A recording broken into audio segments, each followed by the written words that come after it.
Hey, it's your old pal Fernbark, and today we're going to take a look at Packit Gourmet. I forgot what this was already. Big and burrito with fajita chicken. Directions on this one are pretty simple. Just add 5 ounces of boiling water and heat it up. It comes in your cook pouch, which is this one right here. You got a little Cholula hot sauce in there. And then you have a separate pouch with your stuff in it. Let's take a look at the inside. I put a piece of chicken right here in the center. So it looks like a freeze-dried chicken, and the corn looks freeze-dried, although these beans they kind of look dehydrated to me. Then they got seasonings and some other goodies in there. Here's a little better look at the dry components. Looks like just a few pieces of chicken. Well, that looks like chicken. I'm not sure what that is. I'll find out in a bit. And, yeah. Here we are 15 minutes later. I went ahead and laid it on its side flat so the moisture would, otherwise it just pooled in the bottom of the bag. Oh, that is still so hot. Wow. I'll put gloves on. Well, I'm going to give it one final knead, and we're going to put it in a pita. Here's a look of the dish inside of the sandwich. I'm going to take a taste test first without Cholula, and then I'll put the Cholula. All right, taste test time. It smells really good. I don't know if it smells like fajita.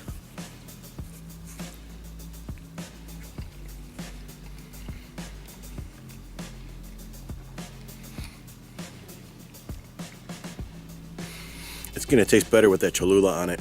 It's pretty spicy without it, though.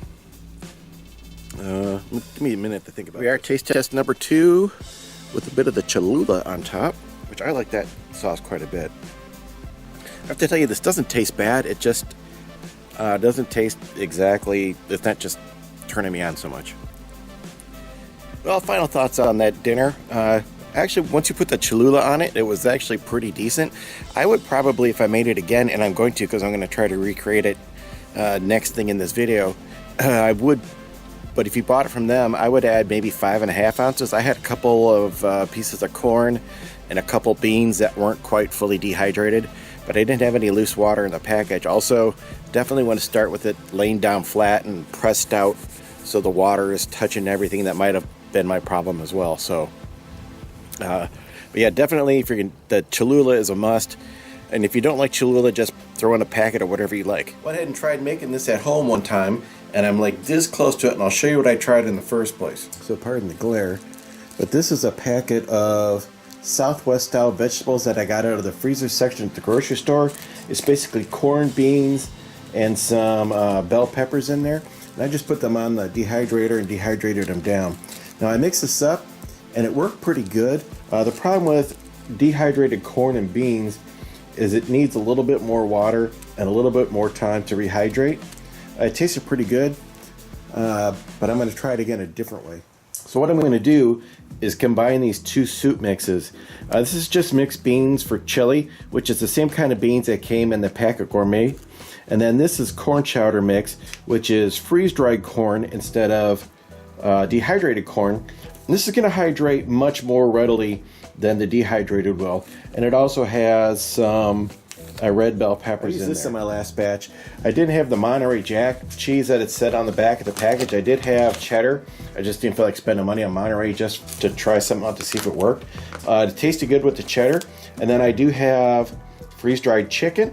The chicken pieces I have in here are much larger than what came in the Packit Gourmet, so they also needed more time and more water to rehydrate. The Packit menu has brown instant rice in it. I couldn't find my brown, so I'm just going to use white. It tasted fine. We're going to go. Here's what my mixture looks like. And I did forget to mention I threw in a pretty generous portion of just some plain old off-the-shelf fajita seasoning. So once my water gets heated up, we're going to go ahead and see how it works out. Alright, I'm going to add my 6 ounces of water. Hopefully without burning myself. Moses, that's hot. Through the magic of YouTube, 15 minutes has elapsed. Let's see what we got in here. Not too bad. This thing is still ridiculously hot. This is worth the $5 they charge for it without question. And if you buy some stuff and you get it for free, it's even a better deal. I probably normally wouldn't pour this into a bowl, but we are making a video here, so Let's see what we have. Boy, it really puffed up nice.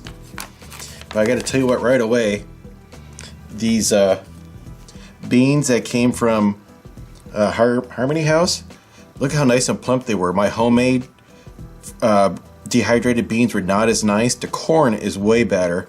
Boy, all these beans plumped up really good.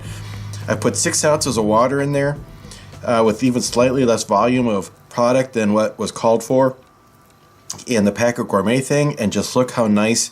It's not runny, it's not juicy, it smells fantastic. Oh, that's I should have mixed it. I got a cheese clump right here, so my cheddar cheese, next time I need to make that go through the whole mix a little bit more thoroughly before I add water. Alright, let's go ahead and throw in our sachet of Cholula, which is pretty darn fun to say if I say so myself. Here's my new favorite thing, these tiny tortillas. But look how nice and big the chunks of chicken are in when you put your own chicken in there. You really get a nicer product. My beans look better. Everything just looks a little more regular. Alright, it's time for the taste test. Doesn't that look good?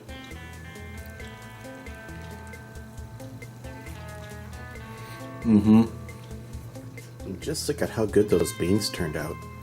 My own dehydrated beans just never come out that nice and plump looking. And that was only 15 minutes, not overheat or anything, just sitting in hot water in that bag. All rainbows and unicorns. There was a little bit of a problem in here. Some of this did not completely rehydrate. And the next time I do this, I'm going to go ahead and dial it down. There was 3.5 ounces of dry material. I think I'm going to take it back to 3.3 or 3.25 and still use 6 ounces of water or 3/4 cup, and I think it's going to come out right. The reason I'm going to scale back on the weight of the product versus add more water is because this is a giant pile of food.